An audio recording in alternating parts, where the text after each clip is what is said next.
Balita, isang tanyag na Muslim fashion designer mula sa France ang nakatakdang koronahan bilang prinsesa ng Mindanao ngayong buwan.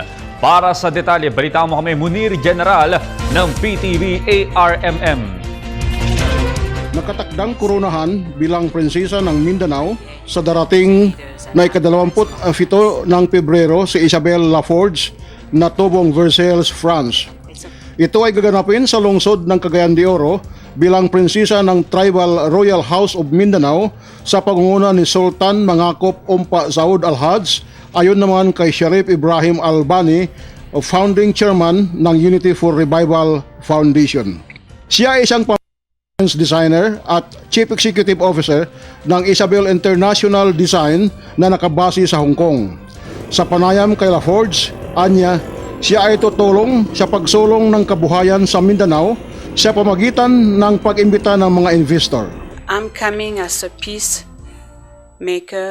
I embrace all the religion, and I believe that I practice the religion of love, which has no boundary, that it doesn't matter what color, what skin tone, what you practice. Love should be given to everyone, and you should be united. You should work together in harmony and make a peaceful life for everyone. Isasolong din niya ang antas ng edukasyon kung saan anya hikayatin niya ang mga kabataan, lalo na ang out-of-school youth na pumasok sa eskwela upang magkaroon ng tamang edukasyon.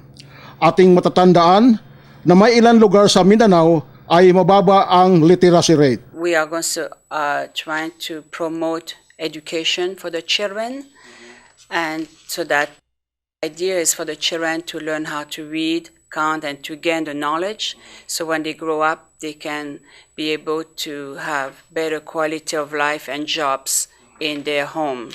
I think that's very important.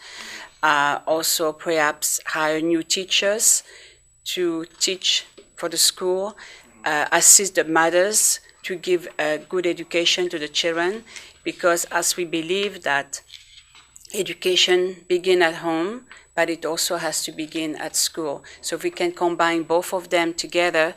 Samantala, nangako rin ang nakatakdang koronahan bilang prinsesa ng Tribal Royal House of Mindanao na siya ay magbibigay tulong sa mga kapuspalad sa pagbibigay ng charity sa pamagitan ng grupo ng Operation Smile, kung saan siya ay isa sa mga opisyalis nagtataguyod ng naturang foundation. We are going to do charity like I have been doing for the past 10-15 years in Hong Kong, in China.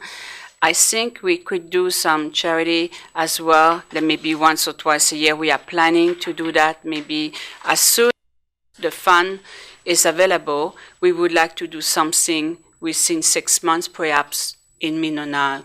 I think that will benefit for many people and the children especially. Yeah. Para sa telebisyon ng bayan, Haji Munir General nag-uulat.